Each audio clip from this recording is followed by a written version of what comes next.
Good morning students. कल तक हमने पढ़ा था कि कंप्यूटर की जो स्टोरेज है, मेमोरी कैसे होती है, कौन कौन से टाइप की होती है, primary memory, secondary memory. Primary में के जो टाइप्स हैं रैम रोम, सेकेंडरी के जो टाइप्स हैं मैग्नेटिक, ऑप्टिकल, फ्लैश ड्राइव्स। आज हम पढ़ेंगे कि जो मेमोरी यूनिट्स होती है उनको नापने का इकाई जो होते हैं यूनिट्स क्या होती हैं। जैसे कि हम किसी डिस्टेंस को नापते हैं कि यहाँ दौसा से जयपुर की डिस्टेंस क्या है, तो हम किलोमीटर्स मीटर्स इनमें नापते हैं किसी भी डिस्टेंस को हमें नापना। इसी तरीके से मेमोरी को नापने की भी यूनिट होती है, जिसको मेजर करने की एक यूनिट होती है। तो यूनिट्स कैसे होते हैं, जैसा कि आप लोगों ने जानते हो कि जो सबसे छोटी यूनिट होती है कंप्यूटर की वो होती है बिट होती है, 0 और 1। और कंप्यूटर को जो लैंग्वेज समझ में आती है वो भी 0-1 लैंग्वेज समझ में आती है, यानी कि मशीन लैंग्वेज समझ में आती है। तो सबसे छोटी इकाई क्या होती है कंप्यूटर की? बिट, या तो 0 या 1। उसके बाद आती है कंप्यूटर की उससे बड़ी इकाई आती है, वो आती है बाइट। बाइट में क्या होता है, ये 8 बिट की एक बाइट होती है, यानी कि जैसे 0101 इसके फॉर्म के अगर 8 होंगे तो वो मिलके एक बाइट बनेगा। तो उसके बाद जो बड़ी यूनिट आती है वो आती है किलोबाइट, केबी। एक केबी में 1024 बाइट्स होती है, एक केबी में 1024 बाइट्स होती हैं। आफ्टर दैट आती है मेगाबाइट। मेगाबाइट एमबी, इसको शॉर्ट नोट एमबी भी कहते हैं, उसमें 1024 केबीज़ होती हैं, यानी कि किलोबाइट्स होती हैं। आफ्टर दैट आता है गीगाबाइट, जीबी, जिसे शॉर्ट में जीबी कहते हैं, जिसमें 1024 मेगाबाइट्स होते हैं। एंड दैट आता है टेराबाइट, टीबी, इसे कहते हैं, इसमें होते हैं 1024 गीगाबाइट्स इसके अंदर होते हैं। तो ये हमारे कंप्यूटर की मेमोरी को जो मेजर करने की यूनिट्स होती है। अब हम समझते हैं थोड़ा सा साइज़ के एग्जांपल्स किस तरीके से होगा। जैसे अगर हम सपोज सोचते हैं कि एक बिट, तो ये क्या किस चीज़ का आंसर देगा, यस और नो का। अगर 0 होता है, यानी कि अगर 0 बिट अगर होती है तो वो नो कहलाती है, और 1 बिट अगर होती है तो यस कहलाती है। तो ये होता है यस और नो को आंसर करने के लिए। एक बाइट के अंदर कितनी चीज़ें आ सकती हैं, 0 से लेकर 255 तक नंबर्स उसके अंदर आ सकते हैं। इसी तरीके से फिर 90 बाइट्स किसी भी टेक्स्ट बुक की जो एक लाइन होती है उसको लिखने के लिए काफ़ी होती है। 4 KB जो होंगे वो एक पेज को लिखने के लिए काफ़ी होंगे। 120 KB जो होंगे वो किसी पॉकेट बुक को लिखने के लिए काफ़ी होते हैं।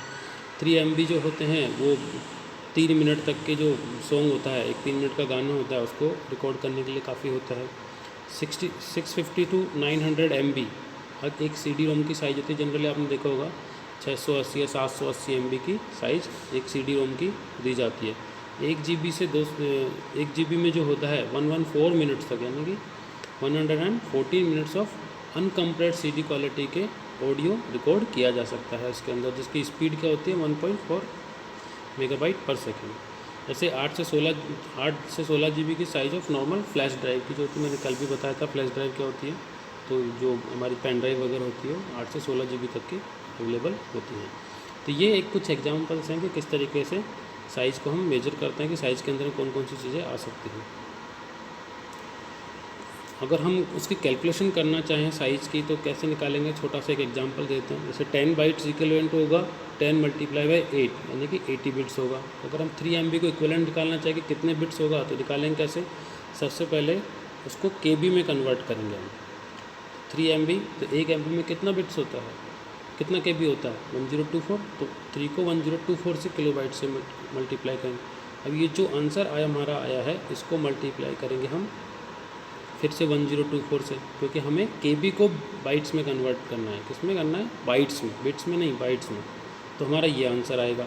आफ्टर दैट अब जो भी आया ये बाइट में है, इसको अब कन्वर्ट करना है मुझे किस में करना है, बिट में, क्योंकि मुझे आंसर किस में चाहिए था, हाउ मैनी बिट्स मुझसे पूछा गया है, कितना पूछा गया है, बिट्स पूछा गया है। तो ये उसको फिर से फर्दर मुझे 8 से मल्टीप्लाई करना पड़ेगा और मेरा जो आंसर आएगा वो ये होगा। तो इस तरीके से हम इसकी कैलकुलेशन करते हैं। अब हम बात करते हैं कंप्यूटर की स्पीड मेजरमेंट्स की। स्पीड क्या होती है, the speed of CPU measured by unit called hertz. एक हर्ट्ज़ क्या होता है, 1 हर्ट्ज़ रिप्रेजेंट 1 साइकिल पर सेकेंड, यानी कि 1 सेकेंड के अंदर कंप्यूटर कितनी साइकिल्स, यानी कितना साइकिल्स चल लेता है एक बार में, तो सेकेंड के अंदर। तो the speed of CPU known as computer की स्पीड, जो ये CPU की स्पीड होती है उसी को हम कंप्यूटर की स्पीड कहते हैं, क्योंकि मेन कैलकुलेशन कौन करता है, CPU करता है, सेंट्रल प्रोसेसिंग यूनिट। तो वही कंप्यूटर की स्पीड कहलाती है। तो यहाँ पे हम थोड़ा सा एक मेजरमेंट देख लेते हैं कि किस तरीके से मेजर करते हैं। एक हर्ट्ज जो होता है 1 साइकिल पर सेकेंड होता है। एक एमएच जोड़ होता है वो कहलाता है 1 मिलियन साइकिल्स पर सेकेंड और 1000 हर्ट्ज। और एक गीगा हर्ट्ज होता है वो होता है 1 बिलियन साइकिल पर सेकेंड और 1000 मेगा हर्ट्ज। जिस आप लोगों ने देखा होगा कि जो अब ऐड देखोगे या अमेज़ॉन पे या फ्लिपकार्ट पे इन पे आप सर्च करोगे लैपटॉप या किसी भी मोबाइल को इनको, तो आप उसकी स्पीड देखेंगे कि प्रोसेसर की स्पीड क्या होती है। 2.5 गीगाहर्ट्ज़, 2.2 गीगाहर्ट्ज़, 1.5 गीगाहर्ट्ज़, यानी कि उसकी स्पीड है उस प्रोसेसर की कि वो 2.5 गीगाहर्ट्ज़ पर सेकेंड की स्पीड से काम कर सकता है। उसकी स्पीड इतनी है, तो ये उसकी मेजरमेंट स्पीड्स होती है। अब बात करते हैं हम कंप्यूटर की क्लासिफिकेशंस की। कंप्यूटर के क्लासिफिकेशंस यहाँ मैंने 4 दिखाए हैं, 5 दिखाए हैं सॉरी। लेकिन ये जो 2 क्लासिफिकेशंस होते हैं कई बार हम इसको एक में भी दिखा देते हैं। कई बुक्स में आपको ये दोनों एक में भी देखने को मिलेगा और उसको हम कहते हैं मेन फ्रेम। उसको हम क्या कहते हैं? मेन फ्रेम कंप्यूटर्स कहते हैं पूरा मिला के। इस वाले को सॉरी मेन फ्रेम नहीं, उसको कहते हैं माइक्रो कंप्यूटर। ये जो होता है उसको हम कहते हैं माइक्रो कंप्यूटर्स कहते हैं इस वाले हिस्से को। ये दोनों मिला के जो हम घर में काम लेते हैं, personal computer, work station computer जो होते हैं वो माइक्रो कंप्यूटर्स के अंदर भी आते हैं। उसके बाद आता है मिनी कंप्यूटर, आफ्टर दैट आता है main computer, main frame computer, उसके बाद आता है सुपर कंप्यूटर। ये साइज़ में जिस तरीके से इनको दिया गया है, ये साइज़ में ऊपर से नीचे उसी क्रम में छोटे से बड़े होते हैं। ये छोटा होता है इसलिए इसको माइक्रो भी बोलते हैं, फिर ये उससे बड़ा होता है इसलिए मिनी कंप्यूटर कहलाता है, उससे बड़ा मेन फ्रेम कंप्यूटर होता है, आफ्टर दैट सुपर कंप्यूटर सबसे बड़ा होता है। अब हम बात करते हैं पर्सनल कंप्यूटर पीसी, जो आप सब लोगों ने जनरली देखा है कि पीसी कंप्यूटर जो हमारे घरों में भी होता है, लैब में होता है, ऑफिसेज में होता है। जनरली जो कंप्यूटर्स होते हैं तो थोड़ा जो हमारा खुद का पर्सनल काम करने के लिए काम में आता है उसको उनको पर्सनल कंप्यूटर्स कहते हैं। उसके अंदर कीबोर्ड होता है, डिस्प्ले के लिए मॉनिटर्स होते हैं, प्रोसेसर होता है, माउस वगैरह होते हैं, ये चीज़ें उसके अंदर होती है। पर्सनल कंप्यूटर थोड़ा सा पावरफुल होता है, वर्क स्टेशन कंप्यूटर ये इससे थोड़ा सा पावरफुल होता है। कंप्यूटर वाले जो पर्सनल कंप्यूटर होता है हमारे से, इसका माइक्रो प्रोसेसर भी थोड़ा ज़्यादा हाईली क्वालिफाइड होता है। आफ्टर दैट आता है हमारा मिनी कंप्यूटर। मिनी कंप्यूटर में क्या होता है, इसमें जैसे कि मैंने पहले ही बोला था आपसे कि ये माइक्रो कंप्यूटर से साइज में बड़े होते हैं। तो जो कंप्यूटर्स होते हैं ये मल्टी यूजर भी क्या कहते हैं, मल्टी यूजर को जो फैसिलिटी होती है वो भी प्रोवाइड कराते हैं। इन पर ज़्यादातर एक से ज़्यादा यूजर काम कर सकते हैं। दूसरा जैसे कि अभी जो कॉलेजेस होते हैं, छोटे कॉलेजेस होते हैं, उनका सर्वर अगर आपने जाके देखा हो तो वो जनरली जो दूसरे कंप्यूटर्स होते हैं उन कंप्यूटर से बड़ा होता है। तो जब कभी आप कॉलेज में लैब में जाएंगे तब भी मैं आपको वहाँ पे दिखाऊंगा कि किस तरीके से वो जो हमारा कंप्यूटर होता है वो बाकी जो नॉर्मल कंप्यूटर से कितना बड़ा होता है। तो वो कंप्यूटर हमारा आता है मिनी कंप्यूटर के अंदर आता है, जिसको हम सर्वर के रूप में काम में लेते हैं। अब मल्टी यूजर कैसा है, क्योंकि जब ये सारे हमारे जो लैब के जो कंप्यूटर्स वगैरह वो उसी कंप्यूटर से कनेक्टेड है, तो उस कंप्यूटर को बाकी के कंप्यूटर्स भी उस कंप्यूटर से जुड़े हुए रिसोर्सेज को एक्सेस कर सकते हैं। उसके बाद आता है मेन फ्रेम कंप्यूटर। ये मिनी कंप्यूटर से ज़्यादा पावरफुल होता है, इसका प्रोसेसर स्पीड ज़्यादा होती है और कैपेबिलिटीज़ भी काफ़ी अच्छी होती है। तो इसका अगर मैं एग्जांपल आपको बेस्ट एग्जांपल अगर दूँ तो जैसे आपने फेसबुक है, गूगल है, ट्विटर है और व्हाट्सएप है, इनके जो सर्वर होते हैं, इनके जो सर्वर बने होते हैं वो हमारे मेन फ्रेम कंप्यूटर्स के अंदर आते हैं, जिनकी साइज़ काफ़ी बड़ी होती है और ये मतलब एक बार में काफ़ी यूज़र्स को हैंडल कर सकते हो। फिर आता है सुपर कंप्यूटर, जो किसी स्पेसिफिक चीज़ों के लिए बड़े होते हैं। ये एक्सट्रीमली सबसे साइज़ में काफ़ी बड़े होते हैं और इनकी कैलकुलेशन स्पीड भी बहुत एक्सट्रीम होती है, बहुत ज़्यादा होती है। जनरली इनको रिसर्च एंड डेवलपमेंट में काम में लिया जाता है, साइंटिफिक रिसर्च हो, एयरोस्पेस हो, अंतरिक्ष हो, उसके अंदर काम में लिया जाता है। इसके लिए मैं आपको एक थोड़ा सा बता देता हूँ कि जैसे अपना जो इंडिया का सबसे पहला सुपर कंप्यूटर है वो है परम है। सुपर कंप्यूटर जो उसका नाम है उसका परम है इनका। अब हम बात करते हैं कंप्यूटर क्लासिफिकेशंस। किसके भी जो कंप्यूटर हमने दिए अभी क्लासिफिकेशन हमने पढ़ा है उसके किस चीज़ पे हम उनको कंपैरिजन करते हैं।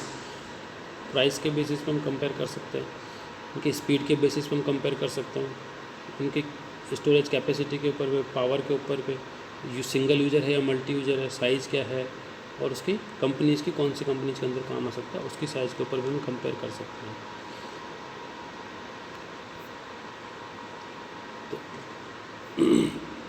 तो अगर मैं जैसे प्राइस की बात करूं तो प्राइस सबसे कम किसकी होगी, जो हमारा पीसी है। ऑब्वियसली बात है सबसे छोटा है उसकी सबसे कम प्राइस होगी, जो हमारा पर्सनल कंप्यूटर वर्क स्टेशन है। स्पीड उसकी कम होगी बजाय किसके, जो मेन फ्रेम या मिनी कंप्यूटर है वो जो मिनी कंप्यूटर है, हमारा जो मेन फ्रेम कंप्यूटर है, उनसे उसकी साइज़ कम हो, वो स्पीड कम होगी।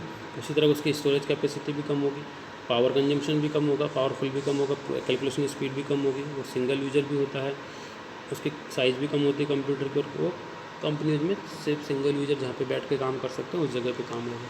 फिर हम बात करेंगे अगर जो हमारा आता है मिनी कंप्यूटर आता है, वो प्राइस उसकी थोड़ी ज़्यादा होगी। इसी तरीके से हम बाकी को भी कंपेयर कर सकते हैं। और ये किस सीक्वेंस में होगा, तो ये जो होगा वो पहले ही बताया कि इसी सीक्वेंस में चलेगा सारी चीज़ें। इसी सीक्वेंस में प्राइस बढ़ती जाएगी, इसी सीक्वेंस में उसकी कैलकुलेशन स्पीड भी बढ़ती जाएगी, इसी सीक्वेंस में उसकी जो कैपेसिटी है काम करने की वो भी बढ़ती जाएगी, इसी सीक्वेंस में उसकी साइज़ भी बढ़ती जाएगी। ये सब चीज़ इस सीक्वेंस में बढ़ती जाएगी। ठीक है, अब बात करते हैं कि लैपटॉप्स क्या होते हैं। लैपटॉप कंप्यूटर आप लोगों ने देखे होंगे, जनरली सब लोग इससे वाकिफ़ हैं। पोर्टेबल होता है, क्योंकि डेस्कटॉप जो कंप्यूटर होता है, जो पीसी पर्सनल कंप्यूटर या वर्क स्टेशन जिन्हें हम कहते हैं, उनको हम मूव नहीं कर सकते आसानी से, जहाँ हम जाना चाहें जहाँ ले जा नहीं सकते, और बिना पावर सोर्स के नहीं चला सकते। लैपटॉप में बैटरी बैकअप होता है, तो उससे कुछ घंटे के लिए वो बिना बैकअप बिना पावर सोर्स के भी चल जाता है।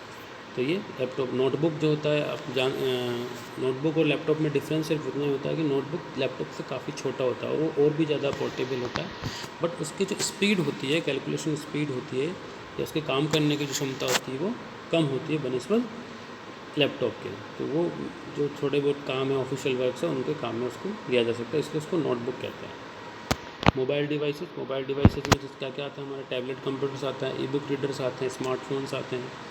जो जिनको मोबाइल जो शब्द होता है, हमारा मोबाइल शब्द जो आता है, हमारा आता है कि जो चीज़ें मूव कर सके, आसानी से मूव कर सके। जैसे आप लोग सबके पास मोबाइल होता है, आप उसको आराम से पॉकेट में डालते हैं और मूव कर सकते हैं, कहीं पे भी ले जा सकते हैं। बैटरी भी उसकी अच्छी खासी चलती है, आजकल तो 2-2 दिन तक चलने वाली बैटरीज मोबाइल के अंदर आने लग गई हैं। इसी तरीके से टैबलेट्स होते हैं, जो एक नोटबुक की तरह काम भी करते हैं, और आराम से उसकी बैकअप भी बैटरी बैकअप भी अच्छा होता है, और उसको आराम ईजी वे में आप मूव कर सकते हैं। ई बुक रीडर्स भी आते हैं, जैसे किंडल का आता है, ऐसे और भी बहुत सारे ई बुक रीडर्स आते हैं। तो वो भी, उनका भी वही सेम स्मार्टफोन की तरह है, बस उनकी साइज़ थोड़ी बड़ी होती है, बुक्स को रीड करने के काम आते हैं। तो टैबलेट कंप्यूटर्स क्या है, ये लैपटॉप की तरह है, लेकिन इसमें कीबोर्ड, फिजिकल कीबोर्ड वगैरह नहीं होता है। इसमें क्या होता है, टच स्क्रीन कीबोर्ड होता है, उसके ऊपर ही आता है। बस इसकी साइज़ स्मार्टफोन से बड़ी होती है, और आराम से इसमें आप अपना वर्क भी कर सकते हैं, ऑफिशियल वर्क भी कर सकते हैं, बुक्स पढ़ सकते हैं, जो भी आप करना चाहें इसके अंदर, गेम्स वगैरह भी आप खेल सकते हैं। स्मार्टफोन तो आजकल सबसे पावरफुल टूल है। कहते हैं कि स्मार्टफोन आजकल चलता फिरता मोबाइल, एक कंप्यूटर हो गया हमारे हाथ में। इसकी स्पीड भी बहुत अच्छी आती है, इंटरनल मेमोरीज़ काफ़ी अच्छी आने लगी है आजकल। 128 GB से ज़्यादा भी इनकी इंटरनल मेमोरीज आने लग गई है। रैम भी में 8-8 GB की आसपास के इनके अंदर रैम आने लग गई है। इनकी स्पीड काफ़ी अच्छी होती है, बहुत सारी एप्लीकेशंस आप इनके ऊपर चला सकते हैं। तो जैसे मैं मेरा एग्जांपल दूँ, तो मैं आज जो वीडियो रिकॉर्ड कर रहा हूँ, ये खुद मैं स्मार्टफोन के ऊपर रिकॉर्ड कर रहा हूँ। 4G नेट चलता है, 5G नेट भी आ रहा है, हमारी सारी कैपेबिलिटीज़ होती हैं इसके अंदर। ठीक है, हम सारी चीज़ें कर सकते हैं स्मार्टफोन्स के अंदर। आज हम इतना ही पढ़ेंगे, तो आज की क्लास हमारी यहीं पे हम फिनिश करते हैं। जो बाकी का जो हमारा टॉपिक है, अब नेक्स्ट कल जो हम लेंगे वो लेंगे डेटा, इन्फॉर्मेशन एंड नॉलेज। ये चीज़ें क्या होती है, डेटा क्या होता है, इन्फॉर्मेशन क्या होती है, और नॉलेज क्या होती है, किसे डेटा कहते हैं, किसे इन्फॉर्मेशन कहते हैं, और वो कब नॉलेज में कन्वर्ट हो सकती है। ये सारी चीज़ें हम क्लास के अंदर देखेंगे। आज हमारा जो क्लास है उसको हम यहीं पे ख़त्म करेंगे। Thank you student.